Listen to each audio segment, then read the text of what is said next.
భారతీయుల స్థితిగతులను మార్చినటువంటి వ్యక్తి. కార్మికుల కోసం, మహిళల కోసం, పేదల కోసం వారి జీవితాల్లో గొప్ప సంస్కరణలు తీసుకొచ్చినటువంటి వ్యక్తి. భారత రాజ్యాంగ నిర్మాత డాక్టర్ బిఆర్ అంబేద్కర్ గారి జయంతి వేడుకలకు విచ్చేసినటువంటి ప్రియ సహోదరులకందరికీ నా నమస్సుమాంజలి. ఒక బండ బడికి పనికిరాదన్నారు, బడి బయట పారేశారు.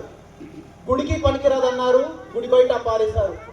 ఆఖరికి ఊరికి పనికిరాదన్నారు, ఊరి బయట పారేశారు. ఆ బండ ఎండకు ఎండింది, వానకు తడిచింది.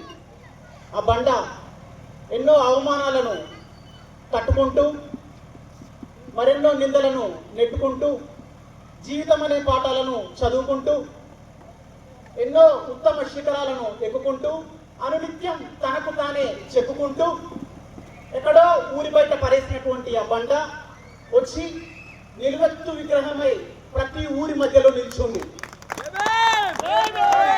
ఎందుకు పనికిరాదన్నటువంటి ఆ బండ ఎంతో మంది చేత దండాలు పెట్టించుకుంది, దండలేయించుకుంది. ఆ బండ కొన్ని కోట్ల మందికి అండ. ఆ బండే డాక్టర్ బిఆర్ అంబేద్కర్ గారి గుండె. బ్రతుకు విలువ తెలిసినవాడు, మెతుకు విలువ తెలిసినవాడు, బ్రతికించినవాడు, మనం బ్రతకడం కోసం తను కరిగిపోయినటువంటి వ్యక్తి. Remember one thing, he Born as a man, but he is not a common man. ఆయన పుట్టుక మాత్రం సాధారణమైనది, కానీ ఆయన సాధారణమైన వ్యక్తి కాదు.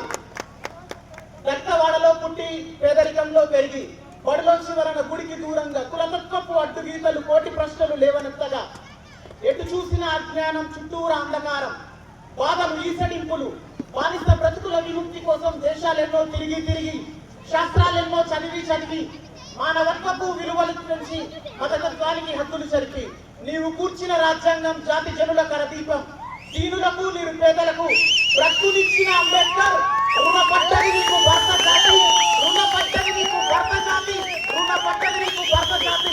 మనం ఇలాంటి సభలు ఎన్ని పెట్టుకున్నా కానీ సముద్రంలో చిన్న బిందువు అంతా. ఆయన మన జీవితాల్లో చేసినటువంటి ఎంత మేలు, ఆయన మన జీవితాల్లో చేసినటువంటి ఎంతో మేలుకి మనం ఇలాంటి సభలు ఎంత పెట్టుకున్నా కానీ ఆయన రుణం ఓరంతా కూడా తీర్చుకోలేదు. ప్రతి సంవత్సరం ఇంతకు మించినటువంటి సెలబ్రేషన్స్ తోటి భారతదేశంలో డాక్టర్ బిఆర్ అంబేద్కర్ గారి జయంతిని నాలెడ్జ్ ఆఫ్ ది ఇండియా అని ప్రకటించాలి, భారతావని అనేది ప్రకటించాలి. చాలా మంది మనము గీతం పాడుకుంటా ఉంటాం, భారత మాతకు జయజేలు, భారత మాతకు జయజేలు అనేది పాట పాడుకుంటా ఉంటాం, తెలంగాణ తల్లి అనేది పాట పాడుకుంటా ఉంటాం, తెలుగు తల్లి అనేది పాట పాడుతూ ఉంటాం, మాట్లాడుతూ ఉంటాం. చిన్నపిల్లలకి స్కూల్లో ప్రతిజ్ఞ చేపిస్తూ ఉంటారు. భారతీయులందరూ సహోదరులు. India is my country, all Indians are my brothers and sisters అంటారు. India is my country, all Indians are my brothers and sisters అన్నప్పుడు మరి కులం ఎందుకు వచ్చింది? కుల వివక్ష ఎందుకు వచ్చింది? భారతదేశంలో ఎడ్యుకేషన్ సిస్టమ్ లో కులం అనేటటువంటి కాలం తీసేసిన రోజు, అంబేద్కర్ గారి స్వప్నం నెరవేరినటువంటి రోజు. అలాంటి రోజు నెరవేరాలని కోరుకుంటా ఉన్నాను. నాకు ఈ అవకాశం ఇచ్చినటువంటి అందరికీ కూడా వందనాలు తెలియజేస్తా ఉన్నాను. Thank you so much.